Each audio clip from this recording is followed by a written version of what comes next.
Speaker, in 2015, 6 cents of every dollar was used to pay interest on the national debt. Yesterday's budget confirms that that number will more than double to 13 cents of every dollar. Wow. That's almost $76 billion going to bankers and bondholders to pay interest on the national debt. That's even more than the government will receive from taxing and GST.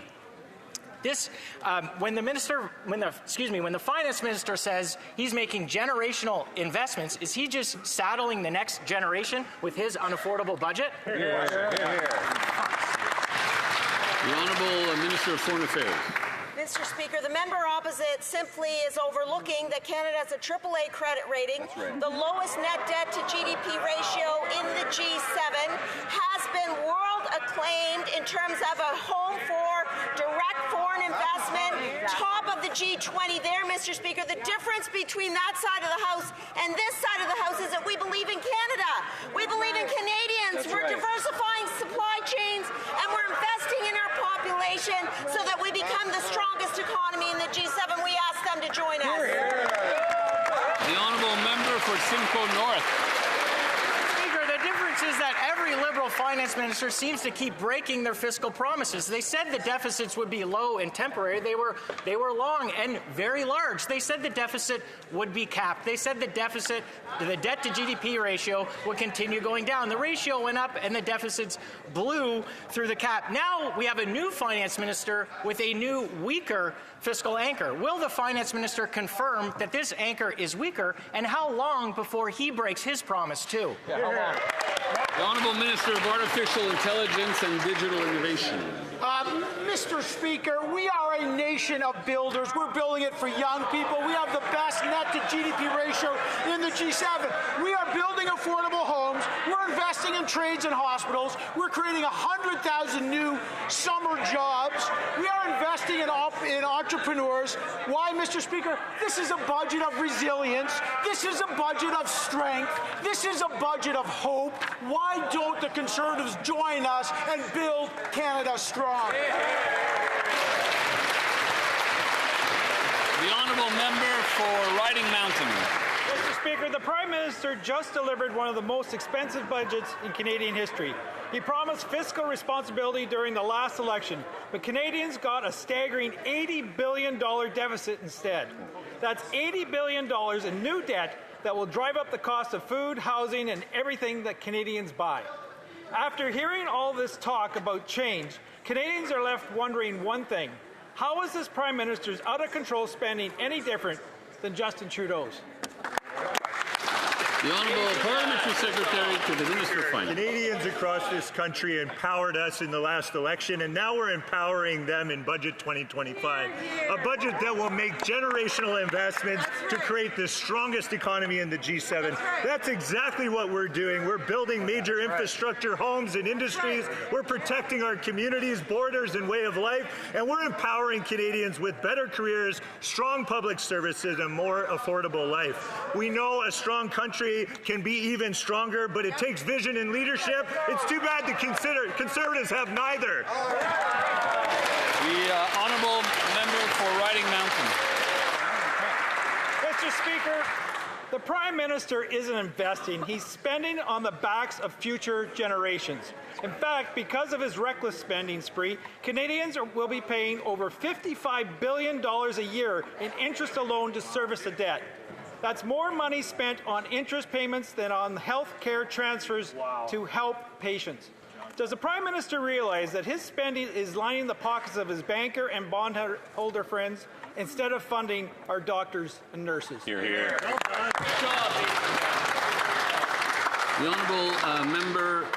The Honourable Minister for Indigenous Services. Thank you, Mr. Speaker. This Prime Minister doesn't only have a vision for what this country is now, but what it is going to be. That's why he has assigned multiple ministries to work on transforming healthcare in those critical spaces in the north, spaces that always lacked investment on this side of the House, spaces that never seen the light of day with having support on this side of the House. We're inviting them to finally come into those spaces, support Indigenous people with those critical services. It is something that we know all voters are asking for. The costly budget of broken promises is a disastrous attempt to put out the fire they started. not only is the Prime Minister fueling inflation with the largest regular budget deficit in Canadian history, he's also hiking up the industrial carbon tax, driving up food prices. Families are already struggling to afford food, housing, and everything else. So why does this Prime Minister want to raise the industrial carbon tax and make life even harder for Canadians?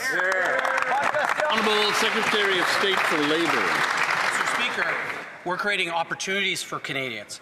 Budget 2025 is about building Canada, creating opportunities for young people. We're building St. John's strong, Etobicoke strong, Vancouver strong, Halifax strong, Fredericton strong, Winnipeg strong, Bradford strong, Mr. Speaker, city by city, community by community, for our young people, for Canadians. Through Budget 2025, we're building roads, bridges, hospitals, water systems, community centres, homes that Canadians need, major projects in the national interest, Mr. Speaker. We're doing it with Canadian steel, Canadian lumber, and Canadian union workers at The honourable member for Newton-Tecumseh-Gwillimbury. Is in this mess because of 10 years of Liberal deficits and taxes. Now this costly budget will make things worse by adding $10 million to our debt every hour. It's like cranking up the furnace and leaving the windows open, Mr. Speaker. Canada is the only G7 country where food inflation has gone up 4 months in a row. And by increasing the industrial carbon tax and driving up inflation, this budget will only raise prices higher. Why is this Prime Minister so intent on making life unaffordable for Canadian families? The Honourable Secretary of State for Rural Development.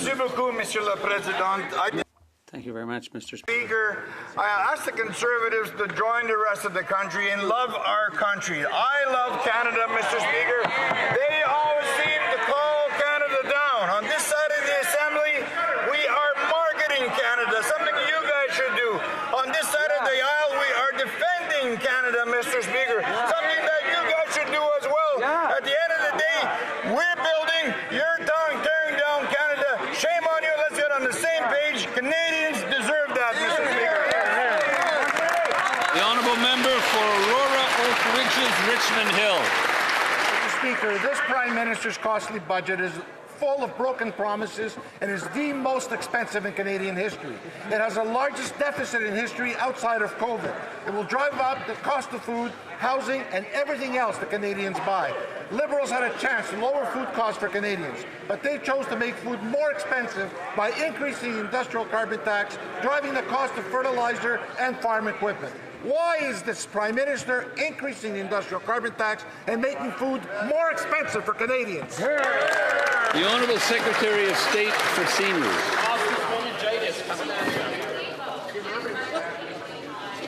They will be voting against food in schools for children, voting against an income tax cut for Canadians, voting against $75 million in apprenticeship training, voting against a refundable tax credit for personal support workers, voting against $45 million in funding to address violence against women, and voting against crucial supports for seniors like old age security.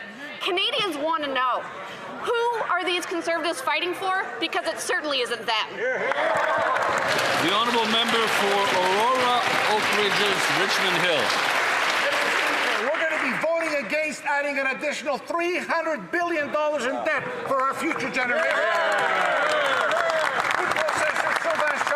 Said the food wholesale prices have increased in Canada versus the U.S. and that the one factor driving this is the industrial carbon tax. He also said that he's deeply concerned and expects that food inflation will continue to be a problem moving forward.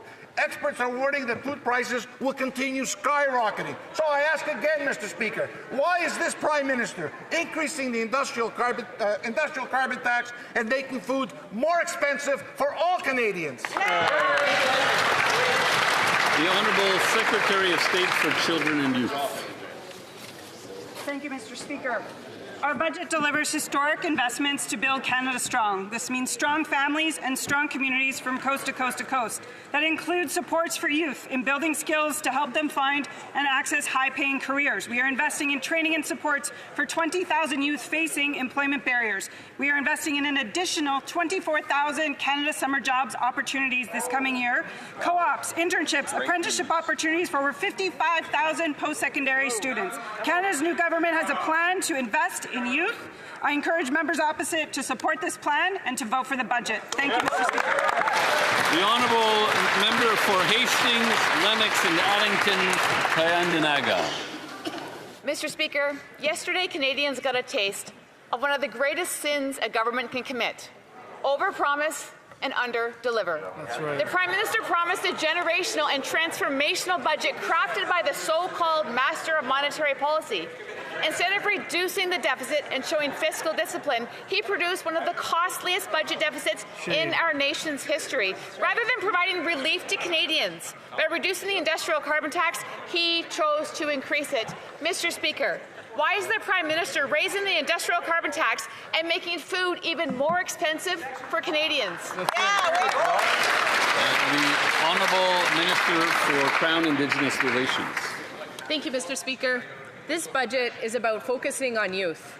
Our government is investing in youth, particularly Indigenous youth. Investments like in Inuit Nunagat University. It'll be a landmark step forward for education and reconciliation in Canada. It'll strengthen local economies, build capacity in the north, and support Inuit-led research. We hope the members opposite will support this initiative and vote for the budget. Thank you, Mr. Speaker. The honourable member for Hastings, Lennox and Addington, Tyendinaga. Dr. Sylvain Charlebois, food professor, has quoted, "That's been our concern from day one. The gap between wholesale prices in Canada versus the U.S. food wholesale prices have actually increased, and we believe that one factor driving this is the carbon tax. It doesn't take a central banker to figure out that eliminating the industrial carbon tax will help lower food prices. Mr. Speaker, why is the Prime Minister choosing to raise the industrial carbon tax when so many Canadians can barely afford groceries?" Honourable Minister of Agriculture and Agri-Food. Thank you, Mr. Speaker. Mr. Speaker, the Canadian Climate Institute most recent research shows industrial carbon pricing have essentially no cost on groceries. In the face of uncertainty, Canadians are going to build the future we want to build for ourselves. As we work for build the strongest economy in the G7, Mr. Speaker, our new government is helping our agriculture, fish and seafood sectors adapt and respond to the economic challenges. This includes a new trade diversification strategy and $75 million of agri-marketing. I suggest they dig out their red and white sweaters and get them on and get on the bus. The honourable member for Windsor-Tecumseh Lakeshore. Mr. Speaker, this budget proves one thing: the Liberals don't understand how real Canadians live. Every dollar this government spends comes straight out of Canadians' pockets, and under this Prime Minister, everything costs more. After years of inflation and higher taxes, they've chosen to raise the industrial carbon tax. That means higher prices at the checkout line. Why is this Prime Minister increasing the industrial carbon tax and making food more expensive? Good question. The Honourable Secretary of State for Labour. Mr. Speaker, when we invest in unions in Windsor, we all win. Mr. Speaker, and we are empowering unions. We're empowering unions in Windsor. We're empowering unions across the country to train our young people, because in Budget 2025, we invested that we're meeting our campaign commitment to double the Union Training Innovation Program, $75 million to help young people train to build Canada with Canadian lumber, Canadian steel, and Canadian unionized workers, Mr. Speaker.